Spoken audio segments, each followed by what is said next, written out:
South Sudan is the newest country in the world and also one of the poorest. It gained its independence after a 21-year civil war in 1956. Located in northern eastern Africa, the landlocked country of South Sudan's population is estimated to have over 12 million people. The extremely hot climate and the seasonal rainfall help to cover the land in tropical forests, swamps, and grasslands. South Sudan is currently ranked 181 in HDI and has a per capita GDP of $336. The country remains one of the least developed in the world. 78% of the country relies strictly on agriculture for subsistence. The oil reserves is both an opportunity and a threat. It brings in revenue for the country, but it is also a threat because the economy is completely based on oil, which is not a resource that will last forever. There is a correlation between the aspects of low levels of education, infrastructure, energy, and health. The literacy rate for males is 40% compared to 16% for females. The infant mortality rate is 105 per 1,000 live births, and the maternal mortality rate is 2,054 per 100,000 live births. Only 17% of children are fully immunized. 55% of the population has access to improved sources of drinking water. Around 38% of the population has to walk for more than 30 minutes one way to collect drinking water, and around 80% of people living in South Sudan do not have access to any toilet facility. There is an alarming disconnect between the total amount of energy resources South Sudan exports annually with oil and their level of developed infrastructure. Only 4% of urban areas are connected to power, and for the rare areas that actually receive it, they are subject to forced power outages and load shedding. About 80% of the population of South Sudan lives in rural areas, with an equal 80% living under the poverty line, making accessibility to electricity and power very low.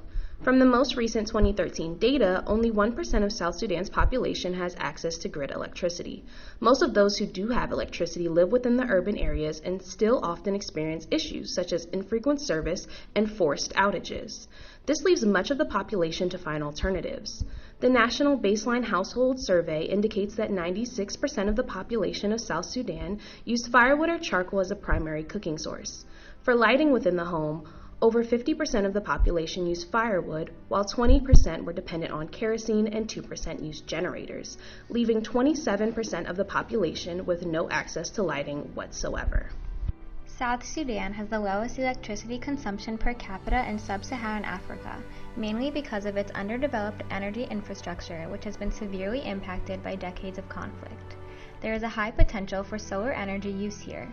For example, solar energy installations can provide power for the facilities where they are installed, but they can also be used as base charging stations for rural home electricity businesses. Customers in certain areas can lease portable battery kits called PVKs from the operators. These kits include a rechargeable battery and LED lights for their home. The PVKs also have built-in outlets for charging cell phones and other small electronic devices. The PVK is small and portable, but very effective for the small amounts of electricity needed in rural homes in these areas. Sustainable energy developments like these are promising ways to support nation building in a region that is already ready for this push in overcoming the many challenges that it faces. Our organization is called Energy for South Sudan, and our mission includes seeking out methods of sustainable energy in South Sudan in order to curb reliance on fossil fuels. This will lead to the development of infrastructure and improvement in the overall quality of life. South Sudan is in a prime geographical region of the world that collects solar energy. On average, a square meter of ground receives 2,500 kilowatt hours per year of sunlight due to its proximity to the equator. The environmental impact would be minimal, as more than half the country is savanna grasslands.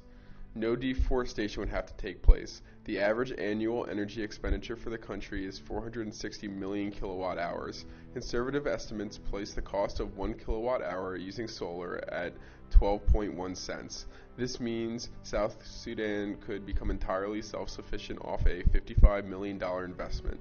Weaning the country off its dependence of oil, which make up 98% of its exports, would pave the way for a sustainable future for South Sudan. Bringing in solar panels and helping create a country powered off of solar energy is our immediate mission. However, that would be a short-term solution for a country of long-term standing. In order to make South Sudan a self-sustainable country, we plan on also creating education programs and providing funds to help build schools and pay for teachers in order to teach and train citizens about where their energy comes from and how to maintain and keep up with the newly implemented solar panels. We hope that by educating those who already live there, they will grow to find solutions to their problems and find other possible ways to bring in more energy to the country. Educating the youth could also potentially shed light on all of the corruption that occurs within the South Sudan government, which could then help bring down the current system and end it, getting the country's oil revenues to pay for infrastructure and energy. Potential risks with the implementation of solar panels includes the upkeep and maintenance of the panels, especially if a natural disaster were to occur and destroy them.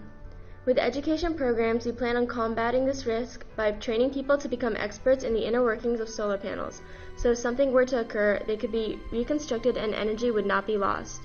Dependency on other countries is a big issue with developing countries, so by bringing in solar panels and novel education programs, we plan on solving both the short-term problems of energy use as well as the long-term issues of maintenance, making South Sudan a self-reliant and more sustainable country.